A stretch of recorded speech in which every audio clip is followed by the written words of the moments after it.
Bienvenidos al debate de Fundación Libertad y Desarrollo. Esta semana nuevamente vamos a tocar sobre el tema de Venezuela, por la importancia de lo que está sucediendo en ese país y por las repercusiones que puede tener para toda la región latinoamericana. Para ello contamos con dos expertos, Jesús María Alvarado, quien es abogado constitucionalista, y Luis Peche Arteaga, internacionalista que nos acompaña desde Caracas. A ambos, muchísimas gracias. Jesús María, quisiera empezar contigo. ¿Qué tan evidente es el fraude que está llevando a cabo o que pretende llevar a cabo el régimen de Maduro? Es muy evidente, puesto que de alguna forma la oposición tiene todas las actas, la gran mayoría de las actas escaneadas en un portal de conocimiento público en el cual la gente puede constatar si lo que dice la oposición es cierto o no. Y esto además corrobora la hipótesis que se venía diciendo en los últimos años de que las elecciones eran amañadas. Ahora no es una palabra, sino que hay evidencia. Luis, ¿cuál ha sido la reacción de la comunidad internacional? Hasta el momento, ¿quiénes han reconocido los datos oficiales, entre comillas, del CNE y qué países no? Creo que hasta ahora hay una buena noticia y una mala noticia para la oposición, para las fuerzas democráticas, ¿no? La mala noticia, para comenzar por ahí, es que el bloque geopolítico del chavismo, sus principales socios geopolíticos, aparecieron para reconocer de inmediato los resultados electorales. Hablo de China, de Rusia, de Irán, principalmente. Y aquí en la región de Cuba y de Nicaragua, ¿no?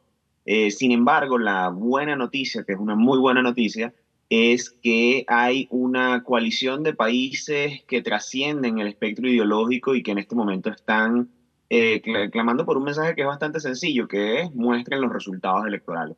Y esa coalición incluye gobiernos de derecha como el de Javier Milei en Argentina o el de Luis Lacalle Pou en Uruguay, pero también incluyen a socios históricos del chavismo, como Luis Ignacio Lula da Silva en Brasil o Gustavo Petro en Colombia, quienes a través de sus cancillerías han pedido básicamente lo mismo, que haya transparencia electoral. Eso pues le da una fuerza a la oposición en cuanto a su exigencia de, bueno, que se publiquen esas actas y se pueda conocer la verdad de lo que sucedió el domingo 28 de julio. Jesús María, ¿qué tan efectiva es la comunidad internacional? ¿Qué tan importante es que prácticamente todos los países de América Latina no reconozcan esos resultados dados por el régimen y que pongan en duda que Maduro ganó otra vez y que al final le estén dando más validez a ese ejercicio de las actas que tú ya mencionabas, que tiene la oposición y que dan por ganador a Edmundo González? ¿Qué tan importante es la presión de esa comunidad internacional? Bueno, es una buena pregunta, Paul, y yo solo diría que es muy importante, no solamente desde el punto de vista internacional, sino también desde el punto de vista nacional. El hecho de que la comunidad internacional sea hoy la que defiende incluso los contenidos de la Constitución Nacional ya muestra el declive, el deterioro y la destrucción por completa de la institucionalidad interna de Venezuela. Es decir, lo que está pidiendo la comunidad internacional no son exigencias de la comunidad internacional propiamente. Como lo ha dicho Luis, está básicamente suscribiendo el punto de que se cumpla con la Constitución de Venezuela, suscrita en 1900 y ratificada en 1999 y enmendada. Esta es la situación. La comunidad internacional no está pidiendo más nada que se muestren los resultados, como ha dicho Luis hace un rato, se muestran las actas, se haga una auditoría claramente del proceso electoral, y eso es la petición que ha hecho la comunidad internacional, además de otras peticiones: no represión, no persecución a la oposición, no uso desmedido de la fuerza, cumplimiento de los estándares internacionales en materia de derechos humanos, en fin, una cantidad de cuestiones. Y como ha dicho también Luis hace rato, lo que hemos visto es que esto trasciende el espectro ideológico. No es ni la derecha ni la izquierda, sino sencillamente los gobiernos que incluso antes eran socios históricos que piden que se cumpla la Constitución y la ley electoral. Tan simple como eso. Luis, hablemos de lo que está pasando dentro del territorio venezolano. Hemos visto unas manifestaciones multitudinarias, pero también hemos visto algo que al menos desde afuera pareciera que no había sucedido antes, tú nos podrás corroborar, pero es el hecho de estar votando, derribando las estatuas de Hugo Chávez. sobre todo por la importancia que tenía esta figura para muchos venezolanos en las últimas 2 décadas. ¿Estamos ante la mayor rebelión, ante las mayores protestas de los venezolanos en los últimos 24 años o no? No sé si son las mayores en cuanto al número de gente, porque los venezolanos hemos intentado varios ciclos de protestas en la última década, los más resaltantes 2014, 2017, en 2019 también hubo.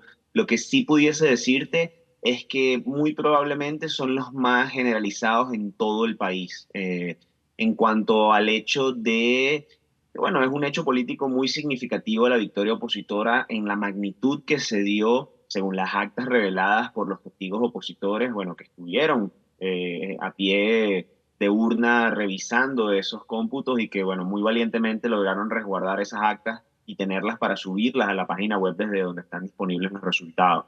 Eso ha generado, obviamente, una identificación de muchísimos venezolanos que quieren ver cambio, que quieren ver que se respete la voluntad expresada en las elecciones. Y bueno, lo que hemos visto desde el lunes, yo creo que aquí hay que hacer una salvedad, y es que las primeras convocatorias de calle fueron autoconvocadas. Ni siquiera fue el liderazgo político quien llamó a hacer X acción, sino que fue por motus propio la ciudadanía quienes se desplazaron, comenzaron a salir a las calles. Hubo protestas que llegaron a escasos metros del Palacio de Gobierno en Caracas. Y bueno, hoy por hoy, digamos que se está, digamos, a la espera de saber si va a haber una salida institucional. María Corina Machado hace par de horas publicó en su red social Twitter un mensaje a sus comanditos, que es la forma de organización electoral que tuvo la oposición en esta campaña electoral, y les dijo, vamos a prepararnos para movilizaciones en los próximos días. Eso obviamente es un llamado a elevar la presión en caso de que no haya una respuesta concreta por parte de las autoridades venezolanas. Así que, bueno, ojalá pueda haber algún tipo de salida que, digamos, sea útil y respete el resultado del domingo, porque pareciera que la presión está tendiendo a aumentar. Y hablemos precisamente de las salidas que puede tener el país en estos momentos, Jesús María. Vemos que el régimen se está aferrando al poder. Ya hay algunas cifras de represiones, personas que han sido asesinadas, que estaban protestando, ejerciendo su derecho a protestar y que han sido asesinadas. Muchos también han sido encarcelados. ¿Hasta dónde va a llegar esta represión? ¿Hasta dónde puede soportar un régimen ese nivel de descontento social y de desprestigio que ha tenido ya dentro de la ciudadanía venezolana?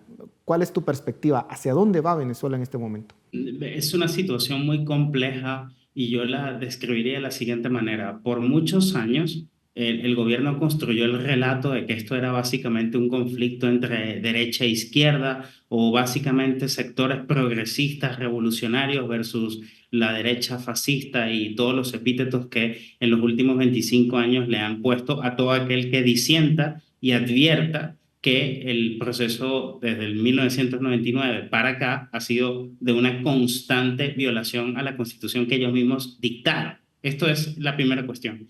Y lo que ha pasado ahorita, en estos meses, en esta elección, es un poco lo que ya se adelantó. Es decir, toda esa narrativa se viene abajo. Sectores históricos aliados internacionalmente del chavismo le han dado la espalda. Sectores del chavismo en la propia Venezuela le han dado la espalda.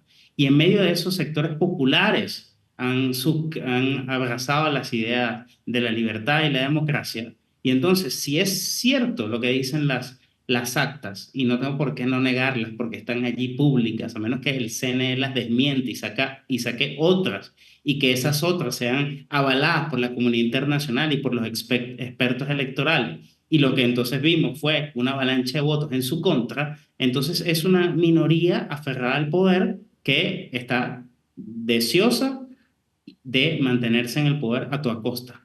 Y no hay fuerza hasta ahora nacional e internacional que los disuada de lo contrario. Lo que hemos visto es represión, muerte, destrucción, aniquilación, y cualquier intento de diálogo me parece casi fútil. La OEA creo que en este momento está discutiendo cuando estamos hablando, están diversos países dictando comunicados, y mucha gente de alguna forma lo que piensa es cuál es la salida. Salida, no lo sé, lo que estamos viendo es un conflicto de magnitud, como bien decías hace un momento, que se proyecta peligroso, nefasto. Y creo que esa es la preocupación que hay tanto por los venezolanos que están internamente como los que están afuera. Porque hay otra cosa, la Fuerza Armada tiene la obligación de hacer respetar la Constitución, pero lamentablemente creo que la Constitución ha pasado a otro lado. La Fuerza Armada hasta ahora, al parecer, lo que quiere es defender es un gobierno. Y así lo vimos cuando se dieron los resultados electorales. Entonces es una situación peligrosa, triste, es una hora menguada de la patria, la verdad. Luis, ¿puede sobrevivir un régimen sin tener el apoyo popular con este nivel de rechazo que está teniendo en estos momentos? De prácticamente, ya ustedes mencionaron, el régimen se ha quedado aislado internacionalmente. Aquellos que lo apoyaban antes, pues ya no lo apoyan más. E internamente están estas presiones. ¿Puede sostenerse realmente o es cuestión de tiempo para que finalmente termine cediendo? ¿Cuál es tu perspectiva al respecto, Luis?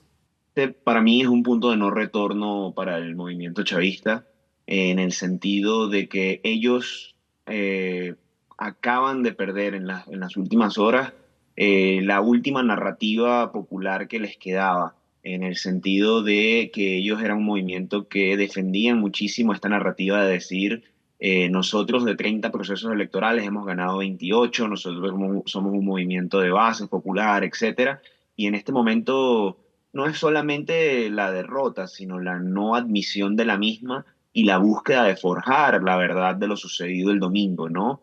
Es un desafío, yo no me atrevo a decir que es un tema de días, de horas, etcétera. Lo que sí creo es que apelando ya al último recurso que les queda, que es el control institucional, tomando en cuenta la falta de separación de poderes que hay en Venezuela, y también el hecho de, bueno, utilizar la fuerza y la represión ante la falta de apoyo popular, deja al chavismo en una situación muy delicada que, bueno, creo desde mi punto de vista que no tiene precedentes en la historia del chavismo desde que es un movimiento. Así que es bastante complicado el panorama que se le ve. Lamentablemente es para todo el país porque, bueno, quienes detentan el poder han elegido la vía más difícil, pero también para el propio chavismo. Ya se me está terminando el tiempo, pero quisiera preguntarles a ambos, ¿hasta dónde más tiene que llegar la comunidad internacional? Por ejemplo, debería de poner sanciones económicas mucho más severas de las que ya puede tener ahorita el régimen de Venezuela. Debería de aislar prácticamente al país como una medida de presión para que caiga el régimen. ¿Es eso prudente o no a la luz de experiencias que se han tenido en el pasado con este tipo de sanciones? Jesús María, ¿cuál es tu visión? Yo creo que sí, yo creo que entiendo que la OEA va a discutir este asunto y ahí se van a perfilar un poco las posiciones de los distintos países. Hasta ahora, según entiendo, aquí sí, sí, seguramente Luis conoce más de este asunto internacional que yo, pero hasta este momento creo que Perú es el país que ha sido más agresivo al reconocer a Edmundo González Urrutia como presidente. Los demás piden de alguna forma auditorías, que se muestren las actas electorales, piden que haya negociación. Entonces, hay distintas posiciones dentro de la comunidad internacional. Entonces, lo que sí creo que no debería haber duda, y creo que ya no hay duda, es que estamos ante un casi golpe de Estado. Es decir, se desconoció la voluntad popular, se está usurpando la soberanía popular, se viola la Constitución a mansalva y no hay posibilidades de diálogo. Y como ya dijo Luis, por cierto, que me gustó eso de se está forjando una nueva narrativa. Si hoy el presidente fue al Tribunal Supremo de Justicia para ir a un amparo. No sé cuál es el derecho ahí afectado. Entonces, en esa situación yo diría que unas sanciones solo recuerdan las sanciones que hemos tenido durante años. No sé en qué eso pueda de alguna forma solucionar la situación. Luis, ¿cuál es tu opinión sobre este tema? Sí, creo que es complicado. Yo creo que en este momento la comunidad internacional está haciendo un buen papel en la medida en la que ha partido con un mensaje unificado que permite, como te decía al principio de la entrevista, ver a muchos gobiernos de distintas ideologías abogando por lo mismo, que es la publicación de resultados. Creo que en la medida hay un equilibrio que es complicado, ¿no? hay estados, creo que hay una especie, o la comunidad internacional puede cumplir una especie de rol de policía bueno, policía malo, en la medida en la que hay estados que están intentando mantenerse en una posición de mediadores, como por ejemplo Brasil y Colombia, estos aliados históricos del chavismo, que, bueno, hablan de poner fin al bloqueo, de adornar mucho la narrativa, pero también pidiendo esa publicación de resultados para poder mantenerse en posición de ser mediadores, mientras otros estados, como por ejemplo el gobierno de Perú, que ayer pasó y dio el paso siendo el primer país en reconocer la victoria de Edmundo González Urrutia en las elecciones, ¿no? Creo que ese equilibrio es complicado de conseguir y va a ser un rol, bueno, de Estados Unidos, la Unión Europea en primera línea como actores principales y la vanguardia de la comunidad internacional al respecto para conseguir esta coalición que pueda ayudar a presionar y conseguir resultados efectivos en torno a Venezuela. Así que, bueno, ese sería el panorama en el aspecto internacional. Ya me queda un minuto, pero hablemos un poco de la figura de María Corina Machado, quien pareciera ser la autora de este milagro en Venezuela. Ya hay amenazas de que posiblemente vayan tras ella y que pues quieran encarcelarla, como sucedió en el pasado con otras importantes figuras políticas.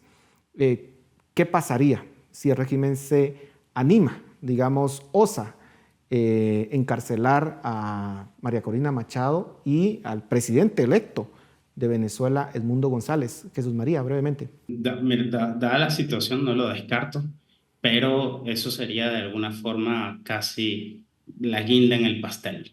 O sea, si los países moderados tenían alguna duda, creo que se va a radicalizar más la posición de la comunidad internacional y también la situación interna en el país. Luis, terminamos contigo, tus conclusiones. Bueno, creo que es una situación bastante complicada para Venezuela, bastante lamentable, no solamente como profesional, sino como venezolano. Han sido horas muy difíciles de procesar, mucha información que duele leer. Estamos hablando de 16 asesinados, es el último parte que se ha leído, cientos de heridos, ya más de 1.000 detenidos. Es una situación muy complicada y creo que todo esto se pudo haber prevenido sencillamente respetando la voluntad de los ciudadanos del domingo mediante el uso institucional, ¿no? Que cada institución cumpliese su función. Lo que vemos hoy es la consecuencia de un Estado y de unas instituciones que no están respondiendo a las demandas ciudadanas y, bueno, es lamentable verlo. Ojalá se pueda corregir esta situación en las próximas horas porque de lo contrario pareciera que la situación tiende a peor. Venezuela tiene un nuevo presidente, Edmundo González, y ojalá que el régimen respete la voluntad del pueblo venezolano y que se puedan encontrar vías pacíficas para una transición del poder que es legítima, constitucional, como ya ustedes lo decían, y necesaria para el bienestar y el futuro de Venezuela. Así que muchísimas gracias a ambos por su tiempo, por su análisis, y esperamos que Venezuela pueda encontrar pronto el camino de la legalidad y de la Constitución. Muchas gracias a ustedes en casa. Nos vemos la próxima semana.